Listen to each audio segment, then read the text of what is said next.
Bonjour mes chers élèves, comment allez-vous? Ça va bien? Je l'espère.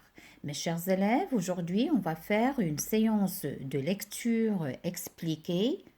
Le texte, le mariage de Rukia. Alors mes chers élèves, comme vous le saviez déjà, j'ai déjà fait une vidéo concernant la lecture simple de ce texte du manuel page 52. Et je vous ai promis de faire une deuxième vidéo où je vais répondre aux questions de compréhension. Alors mes chers élèves, on suit bien, suivez attentivement. Tout d'abord, je vais vous faire une lecture et par la suite, je vais poser des questions au fil de la lecture et aussi les questions de compréhension bien détaillées. Vous êtes prêts? On commence. Le mariage de Kia. Le mariage est avec la naissance des enfants l'événement le plus important de la vie des montagnardes. La fête commence 2 jours avant la cérémonie elle-même. Les familles des mariés se rendent les unes chez les autres pour d'interminables repas. Rassemblés dans une pièce, les hommes mangent en jouant de la musique. Tambour, bendir, flûte, oueda et petite guitare, rebab et gimbri accompagnent les chants. Leur sonorité est si violente que la maison semble devoir exploser. À la cuisine, les femmes préparent des plats traditionnels. Le plus fameux est le tagine, un plat de viande mijotée longuement avec quelques légumes et souvent un fruit séché qui lui donne son nom. Tagine aux pruneaux, aux amandes, au citron. Les femmes font ensuite circuler sur de grands plateaux des piles de gâteaux aux amandes et aux noix. Le soir de la cérémonie, les hommes se retrouvent dans la maison du marié. Les femmes dans celle de la mariée, la fête commence vraiment. Les deux époux ne se retrouvent que le lendemain, lorsque les hommes viennent enlever la mariée sur une mule pour l'emmener au grand galop vers la maison du marié. La mariée y est accueillie avec le verre de lait qui symbolise le bonheur conjugal et la fécondité. Ensuite, elle doit entrer dans sa nouvelle maison à dos de mulet toujours. Si la porte est trop basse pour les laisser passer, alors seulement elle peut mettre pied à terre. Mais Anissa sait que Rukia n'entrera véritablement dans sa nouvelle vie que le lendemain matin de son mariage. Les femmes entourant Rukia quitteront alors discrètement la maison, emportant avec elles la plus belle cruche de la cuisine. Elles iront jusqu'à la source du village où Rukia remplira d'eau sa poterie en goûtant à l'eau de cette source. Rukia montrera qu'elle appartient désormais à ce village. Alors tout d'abord, je vais poser quelques questions qui va me montrer la compréhension ou bien qui va me donner la signification que vous avez bien lu le texte, que vous avez bien compris le contenu. Alors la première question, quel est le titre de ce texte? Alors, comme vous saviez, mes chers élèves, toujours la plupart du temps, le titre est en haut du texte. Donc, comme je vous dis toujours, il faut formuler des phrases pour répondre. Le titre du texte est le mariage de Kia. La deuxième question, qui est l'auteur de cette histoire? Et comme d'habitude, normalement, l'auteur de n'importe quel texte, la plupart du temps, il se trouve en bas du texte. Donc, l'auteur est Claire Veiller et Sophie Dufay. Donc, on va répondre, comme d'habitude, l'auteur de cette histoire est Claire Veiller. La question suivante, d'où est extrait ce texte? La même chose, en bas du texte, ou bien au pied du texte, on trouve l'auteur et on trouve d'où elle est extrait, l'édition et même parfois l'année. D'accord? Donc, d'où elle est extrait ce texte? Alors, ce texte, elle est extrait d'un roman qui s'appelle Leila, Reda et Anissa vivent au Maroc. Et vous allez l'écrire de cette façon. Ce texte est extrait de Leila, Reda et Anissa vivent au Maroc. La question suivante, dans quel pays se passe cette histoire?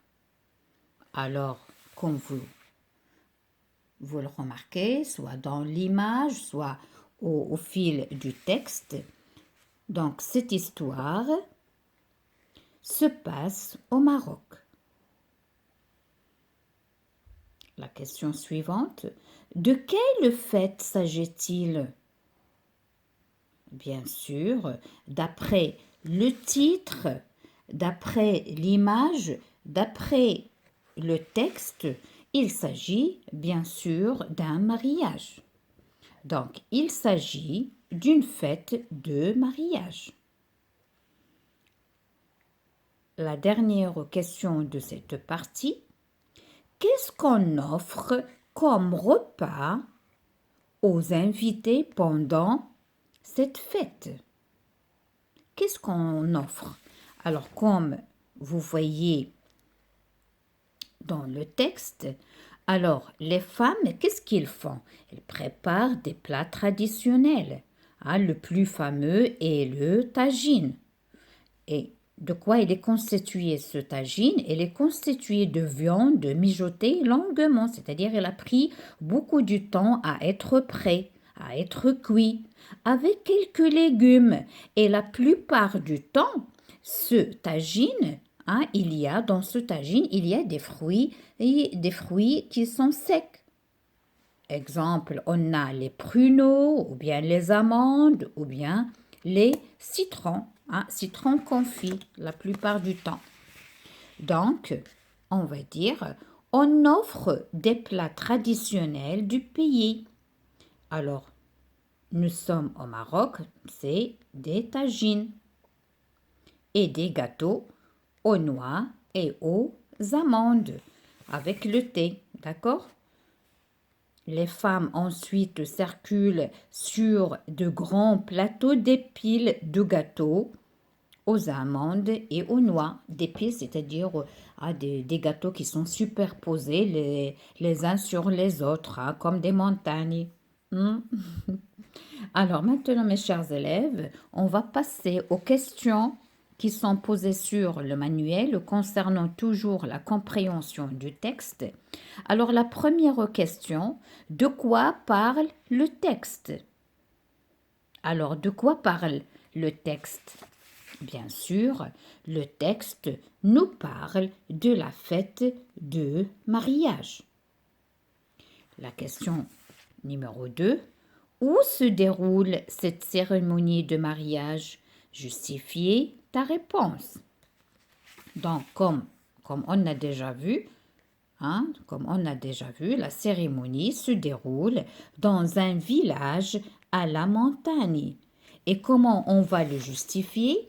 Dans la première phrase, il y a le mariage est avec la naissance des enfants l'événement le plus important de la vie des montagnardes.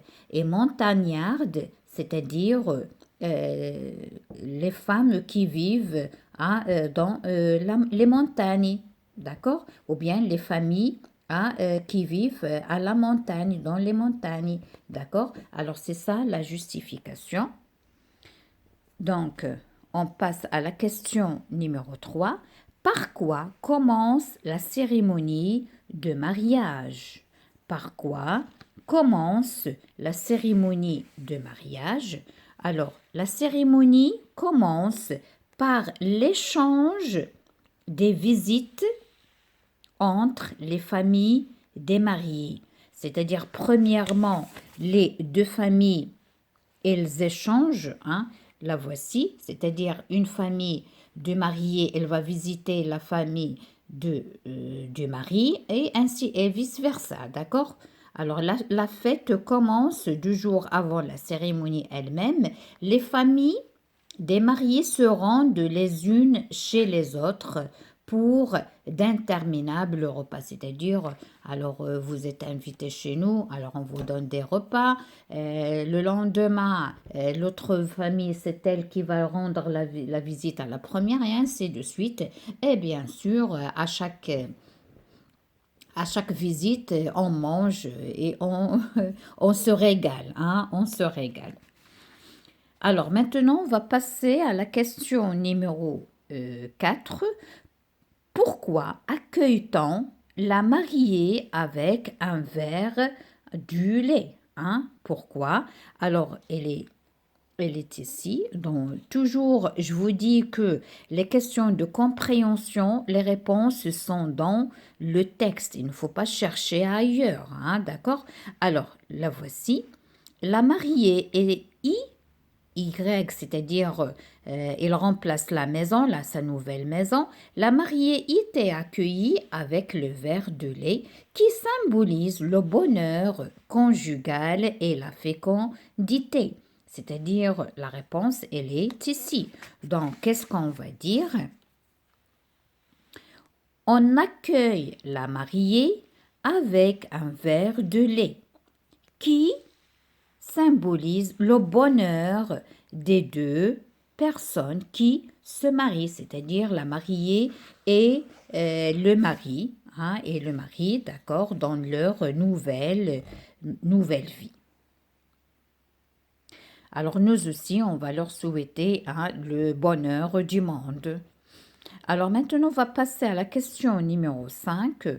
Que doit faire Kia pour entrer véritablement dans sa nouvelle vie? Que penses-tu? Alors, comme elle a dit dans cette partie, mais Anissa sait que Kia n'entrera véritablement dans sa nouvelle vie que le lendemain matin de son mariage. Les femmes entourant Kia quitteront alors discrètement la maison, c'est-à-dire sans que les autres ne l'aperçoivent, et surtout Kia, et emportant avec elle la plus belle cruche de la cuisine. Alors, cruche, comme vous voyez ici, alors c'est un objet en terre cuite servant à contenir un liquide. Et surtout, les cruches, on les utilise pour, euh, pour l'huile ou bien pour l'eau. Alors, il garde de l'eau, sa fraîcheur, d'accord? C'est comme un réfrigérateur à la montagne, hein, d'accord? Alors, alors, qu'est-ce qu'on va écrire? Alors, on va répondre comme ça. Alors, pour entrer dans sa nouvelle vie, Rkia doit aller avec les autres femmes chercher de l'eau à la source du village pour y boire et remplir sa cruche. C'est-à-dire, ici, les femmes, ils quittent la maison discrètement. Ils ramènent avec eux la plus belle cruche de la cuisine et ils vont la garder jusqu'à demain. Lorsque Arkia il va aller avec elle, va aller avec elle pour remplir sa cruche d'eau et boire l'eau de la source. Comme ça, c'est comme elle fait une signature. Ça y est, je suis avec vous, je bois de l'eau de votre source et je remplis ma cruche pour faire préparer de repas dans ma nouvelle maison. D'accord? C'est ça la signature. Hein? D'accord? Alors maintenant, on va passer à la dernière question. Est-ce que c'est ainsi que se déroule un mariage là où tu habites? Alors là, c'est à vous de répondre. Hein. Chacun, il va dire, il va comparer les cérémonies de fête dans sa ville ou bien dans son village ou bien dans son quartier par rapport à celui de Turquie. Alors maintenant, mes chers élèves, presque on a terminé les questions de compréhension qui sont dans le manuel, mais quand même, je vais ajouter d'autres questions, d'accord? La première, pour finaliser, alors comment la mariée se rend à la maison du mari? Alors comment? Alors comme vous voyez ici, elle est sur le dos du mulet. Alors on va dire que la mariée se rend chez son mari à dos de mulet. Lorsque les hommes, c'est-à-dire les hommes famille et amis du mari, viennent la chercher chez ses parents, c'est-à-dire le jour où la mariée elle va être, elle va aller dans sa nouvelle vie, sa nouvelle maison. Les amis et la famille du mari, ils vont la chercher de ses parents et ils la mettent au dos de mulet pour y venir. Hein. Il ne va pas aller ou bien il ne va pas marcher à pied. D'accord? La dernière question, quel autre événement familial fête les gens de cette région? Alors, la réponse, elle est dans la première phrase. Le mariage est avec la naissance des enfants. Hein, c'est-à-dire, ce sont deux fameux ou bien deux événements importants dans la montagne. L'événement le plus important de la vie des montagnards. Donc, la réponse, dans cette région, on célèbre aussi la naissance d'un enfant. Alors, mes chers élèves, je viens de terminer mes explications. J'espère que vous avez bien saisi et bien compris ce que je viens d'expliquer. Il y a le mot expliquer qui se répète beaucoup, mais c'est ainsi. À force de forger, on devient forgeron, c'est-à-dire à force d'expliquer, j'espère que vous compreniez ce que je vais vous dire.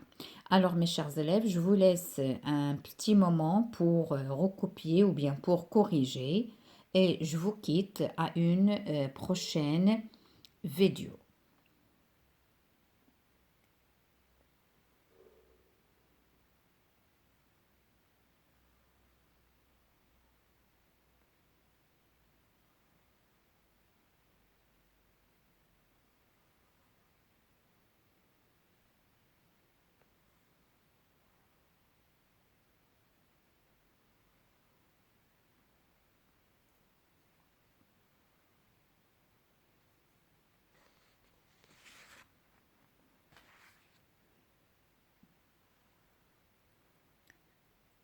Au revoir, à bientôt.